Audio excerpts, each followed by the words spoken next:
नमस्कार सभी को, very good evening, Radhe Radhe, जय श्री महाकाल, राम राम। एक बार कंफर्म करके बताइए आप लोगों को आवाज आ रही है। श्रद्धा, माई क्राफ्टी आइडियाज, राधे राधे, गीता, उर्मिला, अनीता, सभी को very good evening, Radhe Radhe, जय श्री महाकाल, राम राम। एक बार कंफर्म करके बताओ आप लोग कि सर हमें ऑडियो वीडियो प्रॉपर आ रहा है, हमें कोई दिक्कत नहीं है ना। आज हमें कल जो हमने बात करी थी उसी की आगे आज की क्लास को बढ़ाते हैं। कल मैं आपको अर्थशास्त्र के क्षेत्र पढ़ा रहा था, या मैंने आपको ये बोला था कि अर्थशास्त्र के क्षेत्र या इसकी प्रकृति कैसी है ना। तो मैं प्रोफेसर कीन्स ने बोला है कि भाई अगर आपको अर्थव्यवस्था या अर्थशास्त्र के क्षेत्र जानना है। जी सर जी, क्लियर है, वेरी गुड अमित। तो मैंने आपको बोला था कि प्रोफेसर कीन्स ने अर्थशास्त्र के क्षेत्र या अर्थशास्त्र के क्षेत्र में अर्थशास्त्र के क्षेत्र में तीन तत्वों को शामिल किया है। तीन तत्वों को शामिल किया है और हमने सबसे पहला तत्व देखा था कि अर्थव्यवस्था के क्षेत्र में जो पहला तत्व है वो है अर्थशास्त्र की विषय वस्तु। अर्थशास्त्र के क्षेत्र में तीन तत्वों को शामिल किया जाता है, ऐसा प्रोफेसर कीन्स बोल रहे हैं। ठीक है, ऐसा कौन बोल रहा है? तो ऐसा प्रोफेसर कीन्स बोल रहे हैं। ये आपके वर्ग 1 के अर्थशास्त्र के डेमो चल रहे हैं। Hema ji very good evening, आप इनको देखकर एप्लीकेशन पर कोर्स परचेस कर सकते हो। ठीक, तो तीन तत्वों का समावेश, पहला तत्व इन्होंने क्या बोला? इन्होंने बोला है कि अर्थशास्त्र जो है, अर्थशास्त्र की विषय वस्तु या विषय वस्तु को मैं क्या बोल सकता हूं? विषय सामग्री, है ना। अर्थशास्त्र की विषय वस्तु या विषय सामग्री, पहला तत्व तो इन्होंने ये बोला है। दूसरा तत्व इन्होंने बोला है अर्थशास्त्र की प्रकृति या स्वभाव, अर्थशास्त्र का नेचर कैसा होता है। इसके संबंध में मैंने आपको कल बोला भी था कि कुछ अर्थशास्त्री बोलते हैं कला है अर्थशास्त्र, और कुछ अर्थशास्त्री बोलते हैं कि अर्थशास्त्र विज्ञान है, और कुछ बोलते हैं कला और विज्ञान दोनों है। तो इसके संबंध में पक्ष में भी तर्क दिए गए हैं और विपक्ष में भी तर्क दिए गए हैं। हम डिटेल में आज जानेंगे इनको, है ना। आगे जब मैं बढ़ा तब मुझे ये मिला कि अर्थशास्त्र का अन्य विज्ञानों के साथ क्या संबंध है। अर्थशास्त्र का अन्य विज्ञानों के साथ संबंध, अन्य विज्ञानों के साथ संबंध क्या है अर्थशास्त्र का। मैंने आपको बोला भी था कि सैमुअल्सन एक व्यक्ति है और सैमुअल्सन ने बोला है कि सामाजिक विज्ञान की रानी है अर्थशास्त्र, है ना। एक व्यक्ति का नाम आप लोग याद रखिएगा कि सैमुअल्सन महोदय ने यह बोला है कि अर्थशास्त्र सामाजिक विज्ञान की रानी है, या हम बोल सकते हैं queen of social studies economy, है ना। क्वीन ऑफ सोशल स्टडी के नाम से किसे जाना जाता है? तो इकोनॉमी को जाना जाता है। और ये सैमुअल्सन जो थे, इन्होंने विकास आधारित अर्थशास्त्र की परिभाषा भी दी है, हमने ये भी देखा है। तो ये चीजें थी, और इसमें हमने सबसे पहले, अगर मैं बात करूं अर्थशास्त्र की विषय वस्तु की, अगर मैं सबसे पहला पॉइंट देखता हूं अर्थशास्त्र की विषय वस्तु या विषय सामग्री, तो मैं अर्थशास्त्र की विषय वस्तु में, मैं बोल रहा हूं बार बार कि विषय वस्तु को विषय सामग्री बोला जा सकता है। ठीक है, और इसमें मैंने आपको 5 तरीके की विषय वस्तु बताई है। अगर सबसे पहला बोला जाए तो मैंने आपको पढ़ाया है उपभोग, जो कि हमने कंप्लीट कर लिया है। दूसरे नंबर पे मैं चर्चा कर रहा था उत्पादन की, ये लगभग कंप्लीट हो गया है। आज मैं तुमसे बात करने वाला हूं किस पर? विनिमय पर, एक्सचेंज पर बात करूंगा, है ना।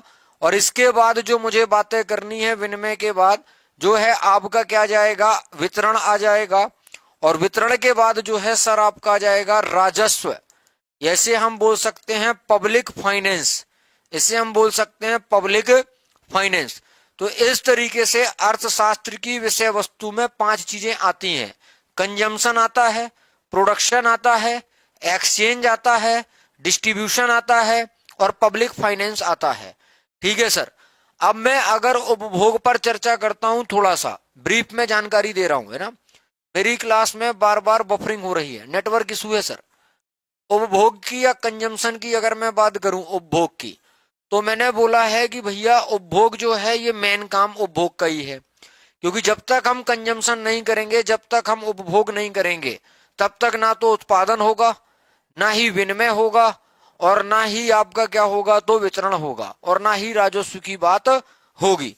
तो मैंने बोला था आदि व अंत कहा जाता है, दोनों कहा जाता है। तो अगर कभी भविष्य में ये बोला जाए कि अर्थशास्त्र का आदि व अंत, तो अर्थशास्त्र का आदि व अंत दोनों कहा जाता है। अर्थशास्त्र का आदि व अंत दोनों कहा जाता है। किसे? उपभोग को। यह पॉइंट याद रखना है कि अर्थशास्त्र का आदि भी है और अंत भी है ना। क्योंकि बिना उपभोग के क्या क्या नहीं होगा? बिना उपभोग के ना तो उत्पादन, ना ही आपका विनिमय, ना ही विनिमय, और ना ही वितरण होता है, और ना ही वितरण होगा, और ना ही वितरण जैसी आर्थिक क्रियाएं संपन्न होगी। ना ही वितरण जैसी आर्थिक क्रियाएं संपन्न होगी। अपनी भाषा में पढ़ा रहा हूं आपको, है ना। ना ही वितरण जैसी आर्थिक क्रियाएं संपन्न होंगी। मतलब जो मैंने समोसा वाला एग्जाम्पल दिया था वो आपको यहां पर याद रखना है। वो आपको यहां पर याद रखना है कि भैया समोसा का उपभोग करूंगा तब समोसा का उत्पादन होगा, और उस समोसा बनाने वाले जो लोग हैं, दुकानदार है या उस पर काम करने वाले श्रमिक हैं, प्लेट धोने वाला जैसा एग्जाम्पल दिया था, समोसा बनाने वाला कारीगर को भी हमने पेमेंट किया था, तो ये सब वितरण होता है। और विनिमय का मैंने बोला था, विनिमय मतलब क्या कि एक हाथ से तुमने उसको पैसा दिया और एक हाथ से तुमने उससे समोसा लिया, तो एक्सचेंज हुआ है। तुम्हारे पास समोसा आया है और तुमने सामने वाले को उसके बदले में मुद्रा दिया है, तो इसलिए लेन देन हुआ है, इसलिए हमने उसको विनिमय बोला है। अब जब मैं आगे बढ़ूंगा तो मेरे सवाल आएगा मन में कि ये उपभोग क्यों करना है, तो मैं ये बोलूंगा व्यक्तिगत व सामूहिक आवश्यकताओं की पूर्ति के लिए, व्यक्तिगत व सामूहिक आवश्यकताओं की पूर्ति के लिए मुझे पर्सनल भी कुछ नीड्स हो सकती हैं और ग्रुप्स के लोगों को मेरे कुछ नीड्स हो सकती हैं। तो अगर मैं उनके आवश्यकताओं की पूर्ति करता हूं तो मुझे वस्तु को खरीदना भी पड़ेगा, और उस वस्तु को कोई बेच रहा होगा।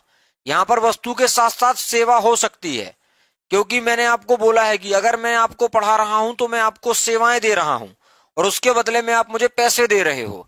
ये बात आपको बहुत अच्छे से पता है, ये बात आपको बहुत अच्छे से पता है। अब मैं बोलूं कि आवश्यकता क्यों है, तो आवश्यकता किसकी है, तो तुम बोलोगे वस्तु या सेवाओं के उपभोग से संतुष्टि मिलती है। वस्तु व सेवाओं के, ये आ गया शब्द जिसको हमने चाहिए। उपभोग से क्या मिलती है? संतुष्टि मिलती है। और संतुष्टि मतलब कोई वस्तु कितनी किसके लिए उपयोगी है, ये उसकी इच्छा पर मैटर करता है। तो मैंने बोला है उपभोक्ता क्यों आवश्यक है, तो इसका जवाब यहां से आ गया। और उपभोग किसका करना है? उपभोग किसका करना है? तो वस्तु एवं सेवाओं के उपभोग से संतुष्टि मिलती है, संतुष्टि मिलती है। सर भूख लगी है, खाना खाना है, संतुष्टि मिली। सर प्यास लगी है, पानी पीना है, संतुष्टि मिली। तो प्यासे के लिए पानी जरूरी है और भूखे के लिए खाना जरूरी है। यहां पर जरूरी मतलब उपयोगी। तो हर व्यक्ति की यूटिलिटी अलग अलग हो सकती है, हर व्यक्ति की उपयोगिता अलग अलग हो सकती है, जो जिसको पसंद हो। बच्चे को चॉकलेट्स पसंद होंगी, बच्चे को आइसक्रीम पसंद होंगी, तो वो उसके लिए ज्यादा उपयोगी होगा। तुम्हारे लिए अभी अर्थशास्त्र उपयोगी है क्योंकि तुम्हारा दिसंबर में पेपर है। ठीक है सर, हम इतनी बात समझ गए। अगर उपभोग समझ में आ गया हो तो थम्स अप कर दो कि हाँ सर हमें उपभोग बहुत अच्छे से समझ में आ गया है। कल भी आपने हमें बताया था एग्जाम्पल के साथ में। अब मैं उत्पादन पर चर्चा करूंगा। अब मैं आपसे उत्पादन पर चर्चा करूंगा कि उत्पादन मतलब प्रोडक्शन। उत्पादन को अंग्रेजी में क्या बोलेंगे? प्रोडक्शन बोलेंगे। तो उत्पादन क्या है? जैसे मैं बोलूं कि भाई ब्रेड बनाने की क्रिया, कल हमने एक एग्जाम्पल के साथ इसको सेट किया था। जैसे मैंने बोला ब्रेड बनाने की क्रिया, तो ब्रेड बनाने की क्रिया क्या है? एक उत्पादन है। मेरी बात ध्यान से समझिएगा, मैं आपसे पूछूंगा, आप मुझे जवाब देना। मैंने यहां पर केवल एक एग्जाम्पल लिखा है, ब्रेड बनाने की क्रिया, ब्रेड बनाने की क्रिया। अब यहां पर मेरे पास ब्रेड डायरेक्ट तो आएगा नहीं, गेहूं होगा सबसे पहले, तो गेहूं से मैं आटा बनाऊंगा और आटे से मैं ब्रेड बनाऊंगा। तो मेरे लिए सबसे ज्यादा उपयोगी क्या है, ब्रेड है या आटा है या गेहूं है, बताओ। मैं डायरेक्ट कंजम्पशन किसका कर सकता हूं, क्या मैं आटे का डायरेक्ट कंजम्पशन कर सकता हूं, क्या मैं गेहूं का डायरेक्ट कंजम्पशन कर सकता हूं, क्या मैं ब्रेड का डायरेक्ट कंजम्पशन कर सकता हूं? तो जवाब होगा कि सर डायरेक्ट कंजम्पशन तो आप ब्रेड का कर सकते हो। तो सबसे ज्यादा उपयोगी क्या होगा, ब्रेड होगा। अब मैंने आपसे पूछा गेहूं महंगा बिकेगा या आटा महंगा बिकेगा या ब्रेड महंगा बिकेगा, तो तुम जवाब दोगे कि सर ब्रेड महंगा बिकेगा। तुम जवाब दोगे कि सर ब्रेड महंगा बिकेगा। तो मैं यहां पर यह लिख सकता हूं कि उत्पादन क्यों कर रहा हूं, तो वस्तु एवं सेवाओं की उपयोगिता में वृद्धि के लिए, सेवाओं की उपयोगिता में, यूटिलिटी में वृद्धि के लिए, उपयोगिता में वृद्धि के लिए। एक तो उत्पादन इसके लिए करते हैं कि वस्तु एवं सेवाओं की जो उपयोगिता है ना, वस्तु एवं सेवाओं की उपयोगिता में वृद्धि करने के लिए। और अगला मैं ये बोल सकता हूं कि वस्तु एवं सेवाओं की मूल्य वृद्धि के लिए, वस्तु एवं सेवाओं की मूल्य वृद्धि के लिए, है ना। गेहूं महंगा बिक रहा था, ब्रेड है ना, गेहूं से महंगा आटा बिक रहा है, आटा से महंगा ब्रेड बिक रहा है। तो गेहूं का रूप परिवर्तित हुआ, और गेहूं का रूप परिवर्तित होने के बाद तो उसके मूल्य में क्या हो जाती है, वृद्धि, क्योंकि अब गेहूं नहीं रहा, अब वो ब्रेड बन गया है। वस्तु एवं सेवा की उपयोगिता बढ़ गई है, ब्रेड ज्यादा लोग मांगेंगे। मेरी बात समझ पा रहे कि नहीं, ब्रेड की डिमांड ज्यादा होगी, हम उसका डायरेक्ट यूज कर सकते हैं। गेहूं खाने से, आटा खाने से संतुष्टि नहीं मिलेगी, ब्रेड खाने से, सैंडविच खाने से संतुष्टि मिलेगी, है ना। अब मैं अगर मान लो इस ब्रेड का सैंडविच बना दूं, अगर मैं इस ब्रेड का सैंडविच बना दूं, तो भी मैंने इसके मूल्य में वृद्धि कर दी है। अब उसमें मुझे उसका बेस भी बनाना पड़ेगा, आलू डालना पड़ेगा, चीज डालना पड़ेगा, पनीर डालना पड़ेगा, सॉस डालना पड़ेंगे, मसाले डालना पड़ेंगे, तो सैंडविच ज्यादा महंगा पड़ेगा। तो वस्तु एवं सेवाओं की मूल्य वृद्धि उत्पादन से होती है, हाँ। वस्तु एवं सेवाओं की उपयोगिता उत्पादन से बढ़ती है, हाँ। ब्रेड बनाने की क्रिया क्या कर रहे हो, उत्पादन कर रहा हूं सर, उत्पादन कर रहा हूं। मैंने बोला कि तुमने गेहूं से आटा बनाया, तुमने गेहूं से आटा बनाया, आटे से तुमने ब्रेड बनाया, तो तुमने डायरेक्ट बना लिया क्या? तुम बोलोगे नहीं सर, इसके लिए तुमने 5 साधनों का इस्तेमाल किया, है ना। इसके लिए तुमने 5 साधनों का इस्तेमाल किया। अब ये 5 साधन कौन कौन से हैं, ये 5 साधन कौन कौन से हैं? सबसे पहला श्रम, सैंडविच बनाया है या ब्रेड मान लो बनाई है, तो कुछ वर्कर काम कर रहे होंगे, उन्होंने लेबर वाला काम किया होगा। इसके अलावा श्रम के अलावा पूंजी, अब मुझे कुछ मशीन वगैरह लेनी पड़ी होगी रोस्टर करने के लिए, रोस्ट करने के लिए। पूंजी के बाद आ जाएगा आपका भूमि, मतलब कोई जहां पर मैं मशीनें रखूंगा, दुकान लगाऊंगा, वो भूमि तो होगी, उसका किराया भी देना पड़ेगा, है ना। और एक संगठन होगा, एक संगठन होगा, और मेरे पास एक जो मैं लगा रहा हूं, मान लो मैंने एक क्या किया है, सैंडविच की दुकान खोली है। सैंडविच बिकेंगे या नहीं बिकेंगे, बिकेंगे तो फायदा होगा, नहीं बिकेंगे तो नुकसान होगा। अगर मैं अच्छा टेस्ट मेंटेन करूंगा तो बेचूंगा, और अगर मैं अच्छा टेस्ट मेंटेन नहीं करूंगा, हाइजीनिक नहीं रहेगा, साफ सुथरा नहीं रहेगा, मेरे सैंडविच से अगर लोग बीमार पड़ेंगे तो कौन कोई खरीदेगा, कोई नहीं खरीदेगा। तो उद्यमी के पास जोखिम होता है, इसके पास जोखिम वहन करने की क्षमता होती है। ये रिस्क में सैंडविच की दुकान खोल रहा है, बिकेगा तो फायदा होगा और नहीं बिकेगा तो नुकसान होगा, क्योंकि बेचारा जो वर्कर है, जो काम करने के लिए मजदूर आ रहा है, इसको तो मजदूरी देनी पड़ेगी। श्रमिक को पारिश्रमिक तो देना पड़ेगा, पारिश्रमिक मतलब मजदूरी। मैंने जो पूंजी ली है उसका ब्याज तो मुझे देना पड़ेगा, मैंने बैंक से लोन निकलवाया था सैंडविच की दुकान खोलने के लिए। और अगर मैं भूमि की बात करता हूं तो भूमि का मुझे क्या देना पड़ेगा, किराया देना पड़ेगा, रेंट देना पड़ेगा, है ना। क्लियर चल रही है सर जी अभी क्लास, ठीक है ना। एक बार आप रिफ्रेश करके दोबारा से ज्वाइन कर लो, क्या है कि नेटवर्क इशू बहुत ज्यादा है। श्रम, पूंजी, भूमि, साहस और संगठन, जो आप साहस बोल रहे हो, इस उद्यमी की जगह पर मैं साहस लिख सकता हूं, उद्यमी की जगह पर साहस लिख सकता हूं, क्योंकि अगर ये साहसी व्यक्ति नहीं होता तो ये रिस्क क्यों लेता। ये साहसी है तभी ये रिस्क ले रहा है, ये साहसी है तभी तो ये रिस्क ले रहा है। अगर ये साहसी नहीं होता तो रिस्क काहे को लेता, सैंडविच की दुकान काहे को खोलता। इसके अंदर जोखिम वहन करने की क्षमता है। इसे पता है कि अगर नुकसान भी होगा तो आगे चलकर फायदा होगा। कुछ दिन मेरी दुकान नहीं चलेगी लेकिन आगे चलकर चलेगी। वर्ग 2 का परफॉर्मेंस देखा, वर्ग 2 में हमारे विद्यार्थियों ने बहुत अच्छा परफॉर्म किया। इसके पहले वर्ग 3 में किया, तब तो तुम अपना ट्रस्ट जो है वो तांडव क्लासेस पर वर्ग 1 के लिए दिखा रहे हो, अपना इंटरेस्ट वर्ग 1 के लिए दिखा रहे हो। अच्छा रिस्पॉन्स मिला हमें वर्ग 1 में, है ना। मतलब आप लोगों ने अच्छा प्रेम दिया, अच्छा मतलब सपोर्ट किया, अच्छा समर्थन किया कि नहीं सर, है ना। आप लोग लास्ट तक टिके रहे हमारे साथ में, तो उसका हमें रिस्पॉन्स मिल रहा है। किसी को बेवकूफ बनाकर, है ना, आप उससे प्रेम की कामना नहीं कर सकते। बेवकूफ नहीं बनाया जा सकता। एक बार बना लोगे, दोबारा बना लोगे, लेकिन बार बार बनाओगे तो वो समझ जाएगा। तो मेरी बात वही है कि भाई उसके अंदर जोखिम वहन करने की क्षमता है। तो इतनी बात अगर समझ में आ गई हो तो थम्स अप कर दो। इतनी बात अगर समझ में आ गई हो तो थम्स अप कर दो। और मैंने कल बोला भी था कि भैया तुम्हारे पास खूब बाप दादाओं का पैसा है, पैसा है खूब बाप दादाओं का, लेकिन वो काम नहीं आएगा। तुम्हारा बैंक का पैसा ही इसमें मैटर करेगा। मतलब अर्थशास्त्र हमेशा यह बोलता है कि अगर आपकी खुद की पूंजी है, जैसे मैंने मान लो 1 लाख रुपए निकाला अपना व्यापार करने के लिए, मैंने अपने पिताजी से 1 लाख रुपए लिया, तो जब मैं लाभ का वितरण कर रहा हूंगा, जब मैं लाभ को बांट रहा हूंगा, तो मैं पिताजी को 1 लाख का 1% के हिसाब से हर महीने 1,000 रुपए भेजूंगा कि ये पापा मैंने आपसे पैसा लिया था, और बैंक से अगर मैं ये पैसा लेता तो मुझे 1,000 रुपए हर महीने उसको ब्याज के तौर पर देना पड़ता। तो मैं आपको दे रहा हूं, क्योंकि ये नियम अर्थशास्त्र में है, पूंजी का हमेशा ब्याज देना पड़ेगा। भले ही मैंने अपने पापा से पैसा लेके सैंडविच की दुकान को खोला है।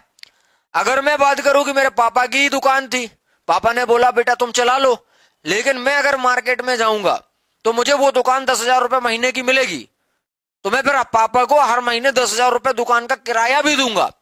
मैंने किराया दिया है, मैंने उनके पैसे का ब्याज भी उनको दे दिया है।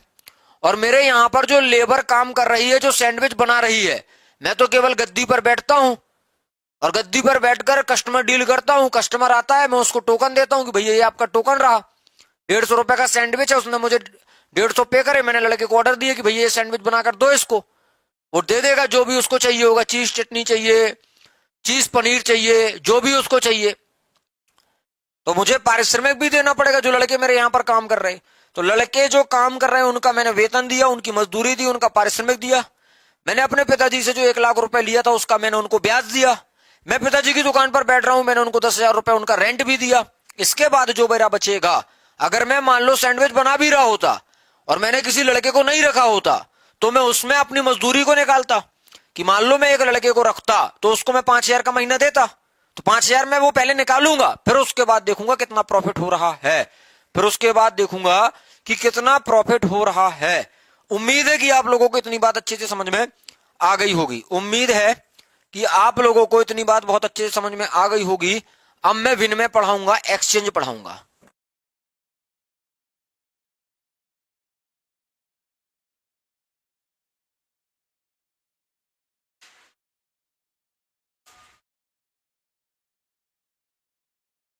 है ना। ये सारी चीजें आपको अपने हिसाब से नहीं समझना है, कोई सी भी चीज आपको अर्थशास्त्र की भाषा में पढ़ना है, सारी चीजें, है ना। अब मैं आपसे बात करता हूं तीसरे पॉइंट, विनिमय पर।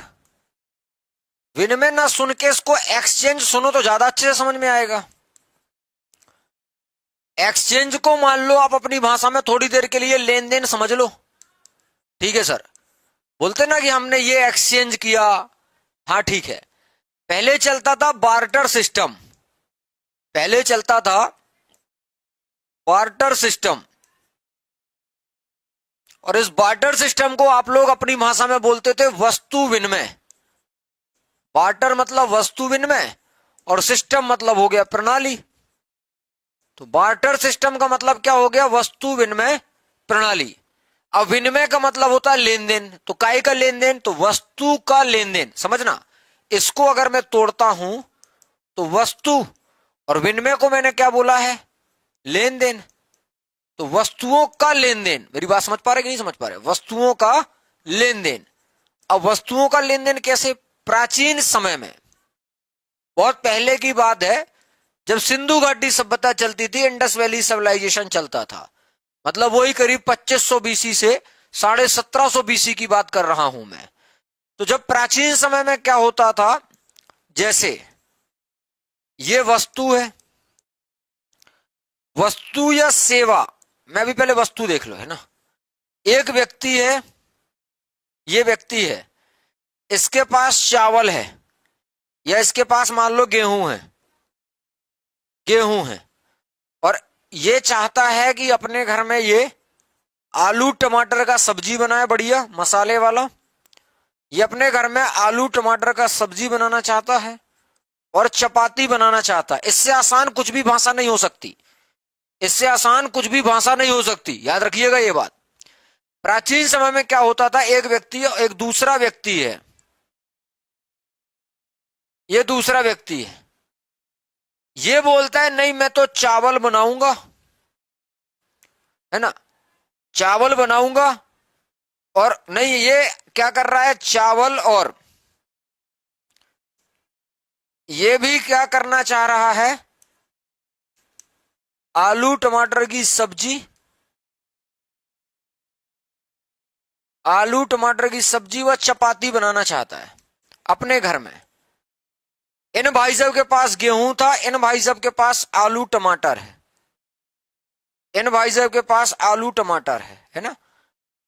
अब भैया ये जिसके पास गेहूं है, गेहूं वाला गया इनसे, बोले क्यों तुम्हारे पास आलू टमाटर है क्या, तो ये बोला हाँ। इसने बोला तुम्हें क्या चाहिए, इसने बोला गेहूं चाहिए। तो इसने इसको क्या दे दिया, गेहूं दे दिया। तो इसको भी तो कुछ चाहिए पड़ेगा, हाँ, तो इसने इसको क्या दे दिया, आलू टमाटर दे दिया। तो दोनों की आवश्यकताओं की पूर्ति हो गई, हाँ। दोनों की आवश्यकताएं जब सेम हो, जब दोनों की आवश्यकताएं सेम हो, जब दोनों की आवश्यकताएं समान हो, दोनों की आवश्यकताएं समान हो, है ना। मतलब कहने का कि भैया इसको क्या चाहिए था, गेहूं चाहिए था, और इसको, इसके पास क्या है, आलू टमाटर, तो इसको क्या चाहिए था, आलू टमाटर चाहिए था। तो ये दोनों आपस में एक्सचेंज कर लेंगे, बिल्कुल कर लेंगे, ये दोनों आपस में एक्सचेंज कर लेंगे, बिल्कुल कर लेंगे। तो इस तरीके के सिस्टम को बोला जाता था बार्टर सिस्टम। अब मान लो कोई सेवा है, यह है कि वस्तु या सेवा के बदले या तो मैं वस्तु दे दूं या सेवा दे दूं, या मैं बोलूं किसी सेवा के बदले वस्तु दे सकता हूं, हां, कोई वस्तु के बदले सेवा दे सकता हूं, हां, वस्तु के बदले वस्तु दे सकता हूं, हां, सेवा के बदले सेवा दे सकता हूं, हां। तो अगर इन चीजों का एक्सचेंज होता है, सेवा के बदले वस्तु का, वस्तु के बदले सेवा का, वस्तु के बदले वस्तु का, सेवा के बदले सेवा का, तो इस सिस्टम को बोला जाता है बार्टर सिस्टम। जो पानी भरने का काम कर रहा है, कोई है जो पानी भरने का काम कर रहा है, ठीक है, कोई है जो अब जैसे इसने पानी भरा अपने घर में, तो अपन ने उसको दिवाली में कपड़े दे दिए, साल भर वो अपने घर में पानी भरता है, कुएं से पानी लाता है। कहार जाति के लोग पहले ऐसा किया करते थे। जब हम अपने मामा के यहां जाते थे तब हमने ऐसा देखा है कि मामा के यहाँ पे पानी भरने के लिए लोग आते थे, तो फिर उनको साल में जब दिवाली होता है, होली होता है, रक्षाबंधन होता है, उनको पारिश्रमिक हर महीने तो दिया ही जाता है। तो उनको मान लो अनाज दे दिया, उनको घर वालों को त्योहारों में कपड़े दे दिए, त्योहार में बोनस मिलता है ना कंपनियों में, ऐसे ही उनको त्योहार में अवश्य मिठाई दे दी, बच्चों के लिए पटाखे दे दिए। हर महीने हम उनको कुछ ना कुछ दे ही रहे हैं। वो हमारी क्या कर रहे हैं, पानी भरकर सेवा कर रहे हैं, ठीक। हम उनको बदले में क्या दे रहे हैं, अनाज, गेहूं, चावल, उनका साल भर का राशन दे रहे हैं। किसी से वस्तु का एक्सचेंज कर लो, किसी से सेवा का एक्सचेंज कर लो। तो सेवा की है तो बदले में वस्तु ली है, यहां पर किसी ने वस्तु, जैसे आप मुझे कोई चीज दो, जैसे आप देखना कि टीचर होते थे, टीचर पहले पढ़ाने जाते थे तो उनको उपहार स्वरूप कुछ दे दिया जाता था। तो जैसे वस्तु दी है और बदले में सेवा ले ली है, वस्तु के बदले में सेवा ले ली है, वस्तु के बदले में वस्तु ले ली है, सेवा के बदले में सेवा ले ली है, सेवा के बदले में सेवा ले ली है। तुम मेरा ये काम कर दो, मैं तुम्हारा ये काम कर दूंगा, तो सेवा के बदले में सेवा हो गया। कि तुम मुझे फिजिक्स पढ़ा दो, मैं तुम्हें केमिस्ट्री पढ़ा दूंगा, ऐसा सेवा के बदले में सेवा हो गया, है ना। मेरी बात इतनी समझ में आई, वस्तु विनिमय प्रणाली समझ में आई। अब इसमें होने लगी दिक्कत, वस्तु विनिमय प्रणाली में आ गए दोष। मान लो किसी को कोई वस्तु, जैसे अब ये जरूरी थोड़ी है कल के दिन ये बोलेगा मुझे तो राजमा राइस खाना है, कल के दिन ये भाई साहब बोलेंगे कि मुझे राजमा चावल खाना है। अब राजमा चावल खाना है, इन भाई साहब के पास चावल है, मान लो राजमा नहीं है। अब राजमा ढूंढने के लिए दिक्कत होगी कि नहीं होगी? कौन सा व्यक्ति ऐसा है जिसके पास राजमा हो? या फिर ये भाई साहब बोल रहे हैं मुझे छोले चावल खाना है, तो चावल तो है इनके पास, अब छोले इन्हें चाहिए, तो हमें ढूंढना पड़ेगा कि भैया किसके पास छोले हैं। तो छोले और राजमा उदाहरण के तौर पर दिक्कत जाने लगी। तो वस्तु विनिमय में थोड़ा सा दोष उत्पन्न हो गया, वस्तु विनिमय प्रणाली में समस्याएं उत्पन्न हुई, वस्तु विनिमय प्रणाली में समस्याएं आई, समस्याएं सामने आई। जब वस्तु विनिमय प्रणाली में समस्याएं सामने आई तो फिर हमने क्या किया? जब वस्तु विनिमय प्रणाली में समस्याएं सामने आई, और ये समस्याएं सामने आई है, क्यों आई है? क्योंकि लोगों की आवश्यकताओं में समानता नहीं थी, क्योंकि लोगों की आवश्यकताएं असमान थी, या लोगों की आवश्यकताओं में समानता नहीं थी, लोगों की आवश्यकताओं में समानता नहीं थी, सिमिलरिटी नहीं थी। पहले ऐसे ही होता था, हाँ। तो लोगों की आवश्यकताओं में समानता नहीं थी, इसीलिए मुद्रा को विनिमय का साधन या माध्यम अपना, मुद्रा को विनिमय का माध्यम, मुद्रा को विनिमय का माध्यम माना गया। मुद्रा को विनिमय के माध्यम के रूप में या साधन के रूप में अपनाया गया। ये एक शॉपकीपर है, ये इसकी दुकान है, और इस दुकान में ये बैठा भी है, ये बैठा है, हंस रहा है। दुकान थोड़ी सी अच्छी सी बना लो। ये दुकान है, ठीक है, और यहां पर एक व्यक्ति खड़ा है, इसके पास पैसे हैं, मुद्रा है, और ये इससे क्या ले रहा है? वस्तु ले रहा है। ये इससे क्या ले रहा है? वस्तु ले रहा है। ये इससे वस्तु ले रहा है। ये तांडव है, ये तुम लोग हो, ये तांडव क्लासेस है, इसमें वर्ग 1 का कोर्स मिल रहा है। तुमने डिमांड करी, तुमने पैसा दिया, मुद्रा दी तुमने, और तुम्हें यहां से क्या मिल गया? कोर्स मिल गया। काय का? वर्ग 1 का, इकोनॉमी का, हिस्ट्री का, जो भी तुम्हें चाहिए। तो यहां पर क्या हो रहा है? सेवा का विनिमय हो रहा है, सेवा का लेन देन हो रहा है, सेवा का विनिमय। तुमने पैसा दिया है, हाँ, मैं तुम्हें सेवाएं दे रहा हूं, हाँ। यहां पर क्या हो रहा है? वस्तु का विनिमय हो रहा है, यहां पर वस्तु का विनिमय हो रहा है। कैसे? तुमने मुद्रा दी है, मैंने तुम्हें वस्तु दी है, मैंने तुम्हें वस्तु दी है। वस्तु के तौर पर मान लो ब्रेड दिया है। और ये भाई साहब कौन है? ये दुकानदार है। दुकानदार ना लिखकर मैं इसको व्यापारी लिख देता हूं, है ना। और ये कौन है? तो ये आप बोलोगे ये ग्राहक है, जैसे हम कस्टमर बोल सकते हैं। तो ये चीजें वर्तमान में चल रही हैं, है ना, ये चीजें वर्तमान में चल रही हैं। नेटवर्क इशू है थोड़ा सा, है ना, और लाइट नहीं है, आंधी तूफान का माहौल है, क्या करें आप बताओ। इंदौर से ये क्लास रन कर रहे हैं तो बहुत ज्यादा दिक्कत जा रही है ना।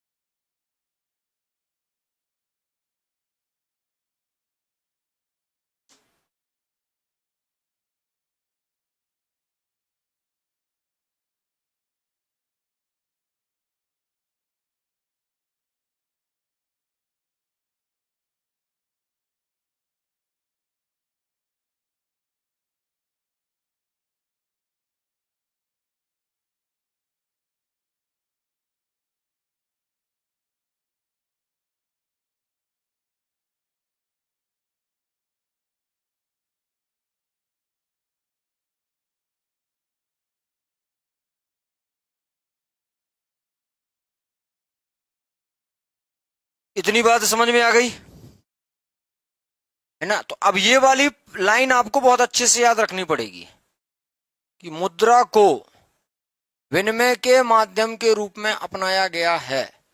मुद्रा को विनिमय के माध्यम के रूप में अपनाया गया है। ठीक है, इतनी बात अच्छे से समझ में आ गई। नोट भी करते चलिएगा आप लोग। ठीक है, नोट भी करना है आप लोगों को।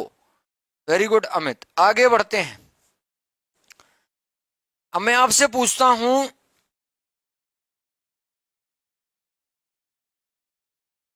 सभी वस्तुओं या इस वस्तुओं को बनाने में जो साधन लगाए गए हैं, वस्तुओं या साधनों का क्रय विक्रय, मतलब वस्तु को बनाने के लिए, अब ये तुम्हें पता है उत्पादन के लिए कौन कौन से साधन लगते हैं। हाँ, तो साधन का, सभी वस्तुओं ऑब्लिक साधनों का, सभी वस्तुओं ऑब्लिक साधनों का क्रय विक्रय मुद्रा से आसान हो गया है।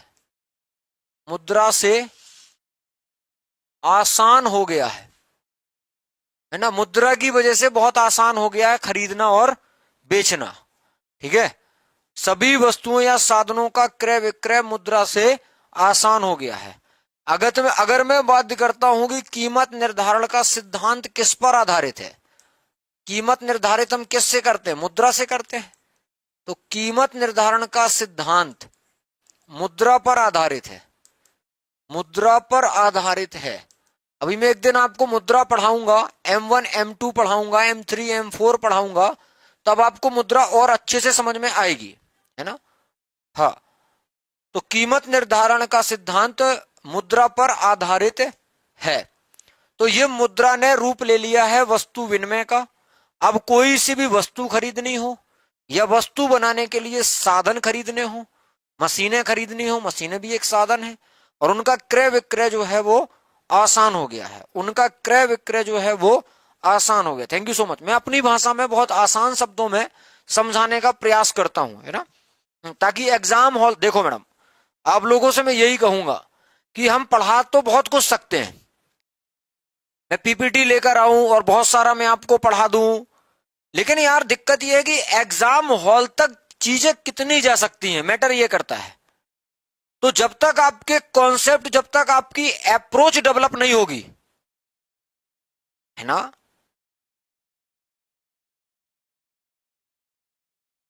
जब तक आपके कॉन्सेप्ट और अप्रोच डेवलप नहीं होगी तब तक आप सॉल्व नहीं कर पाओगे। ठीक है, तो कीमत निर्धारण का सिद्धांत मुद्रा पर आधारित होता है।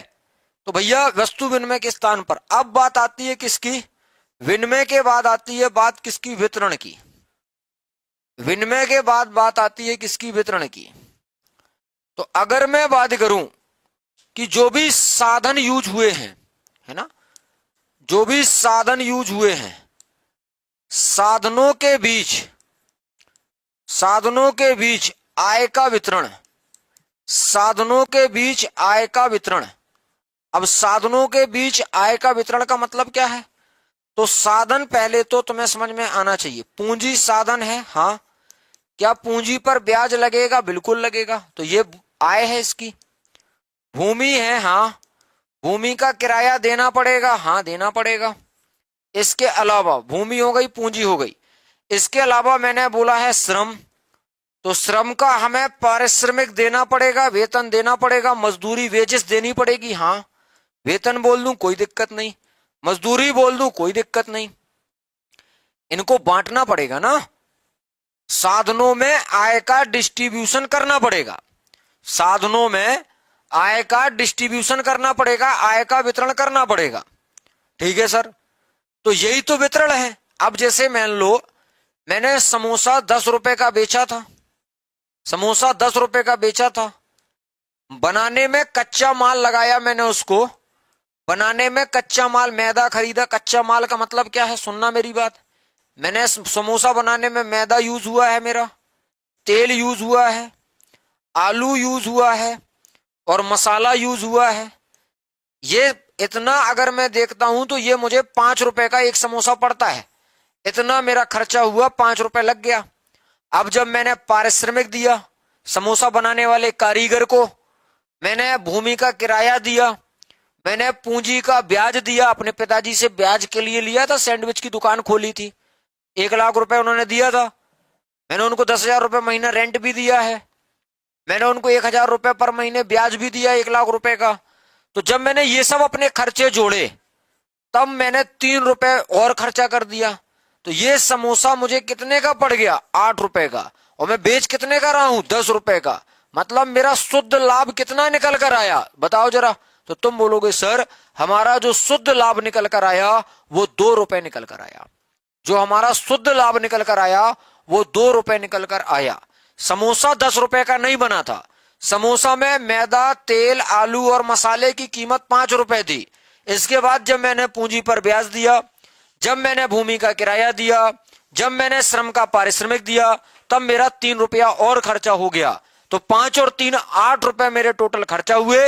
एक समोसा बेचने पर मुझे 2 रुपए का लाभ हुआ, यही मेरा शुद्ध लाभ कहलाएगा। तो डिस्ट्रीब्यूशन मतलब वितरण, साधनों के बीच में आय का वितरण होता है। डिस्ट्रीब्यूशन का मतलब साधनों के बीच में आय का वितरण ही डिस्ट्रीब्यूशन माना जाता है। तो कच्चा माल लगा था 5 रुपए का और 3 रुपए हमारे और खर्चे थे। इसके बाद 2 रुपए का हमने फायदा कमाते हुए उस समोसे को बेच दिया है। तो लाभ का निर्धारण ये सब तुम क्यों कर रहे हो? ताकि लाभ का निर्धारण कर सको, है ना। यहां पर तुम क्या कर रहे हो? लाभ का निर्धारण कर रहे हो। और मैंने बोला है कि 5 रुपए कच्चा माल, 3 रुपए ये। अब यहां पर हमें पता चल गया कि लाभ कितना हो रहा है? 10 रुपए, क्योंकि समोसा कितने का बिक रहा है? समोसा की बिक्री 10 रुपए है। 10 रुपए प्रति समोसा, 10 रुपए, है ना। प्रति समोसा कितने का बिक रहा है? प्रति समोसा 10 रुपए का बिक रहा है, और इसमें 2 रुपए का तुम्हें लाभ हो रहा है। तुमने अपना लाभ निकाल लिया है, लाभ का निर्धारण कर लिया है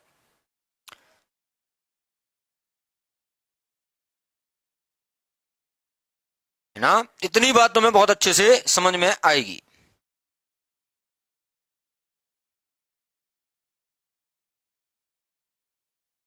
एक सवाल है, आप मुझे बताना। मैंने बोला विभिन्न साधनों का सामूहिक प्रयास के पश्चात परिणाम क्या कहलाता है? कमेंट करके बताओ। 5 ऑप्शन है आपके पास, ध्यान से सोच समझकर जवाब देना। ध्यान से सोच समझकर जवाब देना। आपके पास एक ऑप्शन है उपभोग, एक है उत्पादन, एक है वितरण और एक है विनिमय। विभिन्न साधनों का सामूहिक प्रयास है। बहुत सारे साधन हैं और उन्होंने सामूहिक रूप से प्रयास किया है, उसके बाद तुम्हें परिणाम निकल कर आया है तुम्हारे पास, वो क्या कहलाएगा? मेरी बात बहुत ध्यान से सुनिएगा। बहुत सारे साधन यूज हुए हैं, भूमि भी, पूंजी भी, भूमि भी यूज हुई है, पूंजी भी यूज हुई है ना। और इसके अलावा श्रम भी यूज हुआ है, और उन सब ने मिलकर काम किया है, और मिलकर काम करने के पश्चात एक परिणाम निकल कर आया है, एक रिजल्ट निकल कर आया है। उस रिजल्ट को क्या बोलोगे? उपभोग बोलोगे, उत्पादन बोलोगे, विनिमय बोलोगे या वितरण बोलोगे? हो सकता मैं पहले का पूछ रहा हूं आपसे, वितरण ना हो, विनिमय ना हो, या फिर मान लो उत्पादन हो, या फिर उपभोग हो, या उपभोग ना हो। इसका सही जवाब होगा उत्पादन। इसका सही जवाब होगा उत्पादन। ये तुम्हें सोचना चाहिए था कि जब विभिन्न साधन होंगे, मतलब पूंजी भी है, श्रम भी है ना। यस, अमित ने अब सही जवाब दिया, उत्पादन, है ना। तो अब ये चीज क्लियर होनी चाहिए, क्योंकि विभिन्न साधन ने एक साथ प्रयास किया है, उसके बाद हमें समोसा निकल कर आया है ना। अगर मान लो मैदा, तेल, आलू, मसाले ये सब ना होते, अगर ये सब सामूहिक रूप से प्रयास ना करते, उसमें कारीगर ना लगता, उसमें प्लेट धोने वाला कर्मचारी ना होता, तो क्या समोसा बिकता? नहीं बिकता। तो इन सब का ही तो परिणाम है समोसा। हाँ सर, बिल्कुल सही बात है, बिल्कुल सही बात है। अब इससे क्या होगा, इसकी हमें आवश्यकता क्यों पड़ती है? तो राष्ट्रीय आय क्या है, इसे कैसे ज्ञात किया जाता है, मतलब वितरण का मतलब ये हमें क्यों निकालना है? ताकि हमें यह पता चले कि भैया जब तुमने पारिश्रमिक दिया, जब तुमने किराया दिया, जब तुमने ब्याज दिया, तो कहीं ना कहीं लोगों को लाभ हुआ होगा। जिसने लैंडलॉर्ड जो है, मकान मालिक जो है, उसको किराया मिला, बैंक को उसका ब्याज मिला, मतलब सब फायदे में चल रही। तुम्हारी खुद की इनकम 2 रुपए एक समोसा की है, तुम हजारों समोसे दिन में बेचते हो, तो इससे नेशनल इनकम को ज्ञात किया जा सकता है। बिल्कुल ज्ञात किया जा सकता है, जीडीपी काउंट की जा सकती है। हाँ, तो इससे हमें यह पता चलता है राष्ट्रीय आय क्या है। डिटेल में पढ़ेंगे इसको। राष्ट्रीय आय की गणना कैसे की जाती है, राष्ट्र की आय पता चलती है, राष्ट्रीय आय की गणना कैसे की जाती है यह पता चलता है। राष्ट्रीय आय की गणना कैसे की जाती है, क्या उपभोग विधि से, क्या व्यय विधि से, क्या उत्पाद विधि से, ये सब फिर से एक बार काम आएगा। जब हम राष्ट्रीय आय की गणना पढ़ेंगे तब हम वहां पर 3 विधियां देखेंगे, एक तो उत्पाद विधि, एक व्यय विधि और एक आपका उपभोग विधि। तो ये 3 विधियां देखनी पड़ेंगी। तो इससे हमें राष्ट्रीय आय क्या है इसके बारे में पता चलता है, इससे हमें राष्ट्रीय आय की गणना कैसे की जाती है इस संबंध में भी पता चलता है। तो उम्मीद है कि मैंने आपको वितरण भी अच्छे से समझा दिया होगा। जब आप पॉलिटी पढ़ते हो तब आप अनुच्छेद 38 पढ़ते हो, और अनुच्छेद 38 में आप देखते हो कि कल्याणकारी राज्य की स्थापना करना यह राज्य का उद्देश्य होता है। राज्य का मतलब एक बाउंड्री होगी, एक शासन व्यवस्था होगी, जनता होगी, इसी को तो राज्य बोला जाता है ना।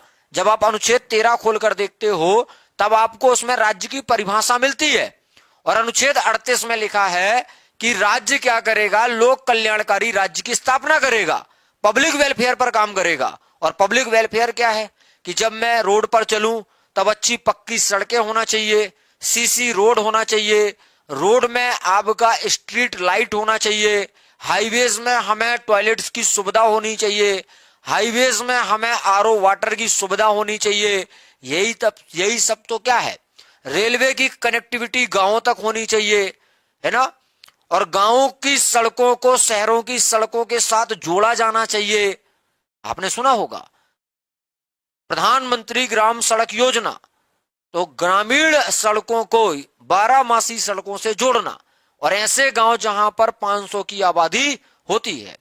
तो यहां पर अंतिम उद्देश्य क्या होता है, तो राज्य का उद्देश्य होता है या राज्य का लक्ष्य होता है, अब जब पैसा आएगा, मैंने जो 2 रुपए समोसे से कमाए हैं, ऐसे मैंने दिन में हजारों समोसे बेचे हैं, महीने का मैं खूब कमा रहा हूं, तो मुझे जीएसटी, इनकम टैक्स, जो प्रत्यक्ष और अप्रत्यक्ष कर हैं, ये सरकार को देना पड़ेंगे। और सरकार उन्हीं टैक्स के पैसे से गरीबों को राशन बांटेगी, गरीबों को केरोसिन बांटेगी, और हमारे लोक कल्याण पर वो पैसा खर्च करेगी, हाईवेज बनवाएगी। आज सेना है ना, विपरीत परिस्थितियां हैं देश की, तो वो पैसा हमारे सेना के जवानों में, उनकी रसद सामग्री में, उनके हथियार खरीदने में वो पैसा यूज होगा। इसलिए टैक्स देना चाहिए अगर आप टैक्स स्लैब में आते हो तो राज्य का लक्ष्य क्या है, तो राज्य का लक्ष्य है कल्याणकारी राज्य की स्थापना करना।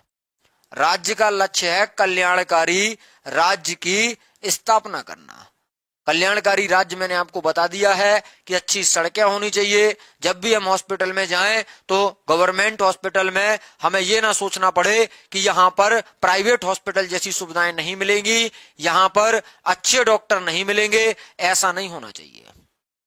तो ये इस तरीके से आपका वितरण वाला कॉन्सेप्ट था। उम्मीद है कि आपको ये बात समझ में आ गई होगी, क्योंकि जब हम राष्ट्रीय आय निकाल लेंगे, राष्ट्रीय आय की गणना कर लेंगे, तभी हम राष्ट्रीय आय का न्यायोचित वितरण कर पाएंगे। हमें राष्ट्रीय आय का न्यायोचित वितरण भी करना है।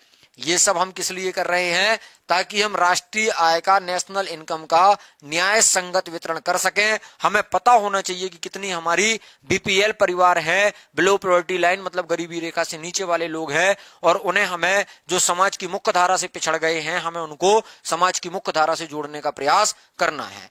तो राष्ट्रीय आय का क्या होना चाहिए, न्यायोचित वितरण होना चाहिए, न्याय उचित वितरण होना चाहिए। है ना।